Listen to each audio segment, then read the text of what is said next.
Ecuador's president declaring war on armed gangs. That's because we have a guest that we're going to welcome to give us more context. Colin Harding, he is a journalist and consultant on Latin America and the Caribbean. Thank you so much for joining us here on France 24 today.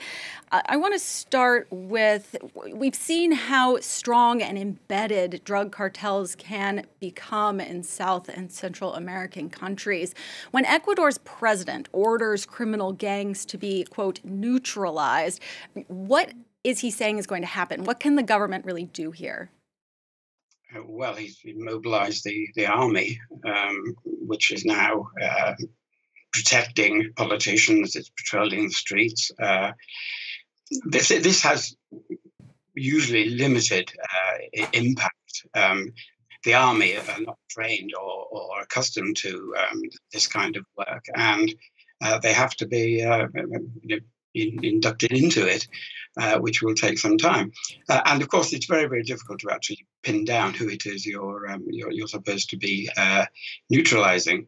So I think this is a rhetorical device by the president to try and assure people that something is being done. Mm. So how exactly did these cartels gain so much power in Ecuador? Well, it's been a process. Ecuador, proverbially in the past, was quite a secure and quiet place compared with neighboring Colombia and Peru. But in recent years, the drug cartels, linked with often with Mexican cartels, have been looking for new routes, because every time there's success in, say, Colombia, they look for an alternative way of processing and storing the drugs and then transporting them.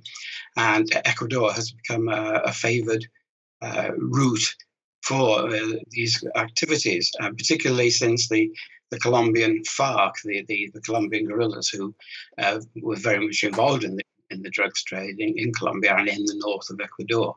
They were demobilized a few years ago and left the field open, and local homegrown gangs like Los Choneros and Los Lobos that have been mentioned in reports, they have, as it were, taken over, and the same levels of violence that we've seen in the past in Colombia and present in, say, Mexico, have now been visited upon Ecuador.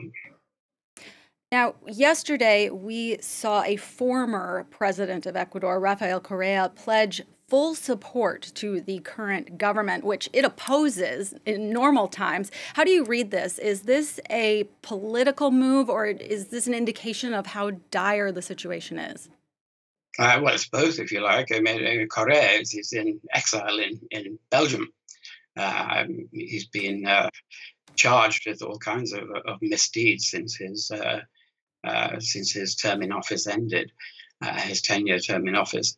But he's still an influential figure in Ecuadorian politics. And of course, the losing candidate in the elections a few months ago was his chosen representative, Luisa Gonzalez. And he still wants to make it clear that he's an influential figure. Pledging his support is showing he's rallying around at a time of national need. The feeling of insecurity in Ecuador is acute these days. And so if he were simply sniping at the government, which is newly installed after all, that would be perceived as a very negative thing to do. So I think he's just trying to keep it in the center of politics, and of course thinking in terms of making a comeback. Journalist and Latin America expert Colin Harding, thank you so much for joining us on the program.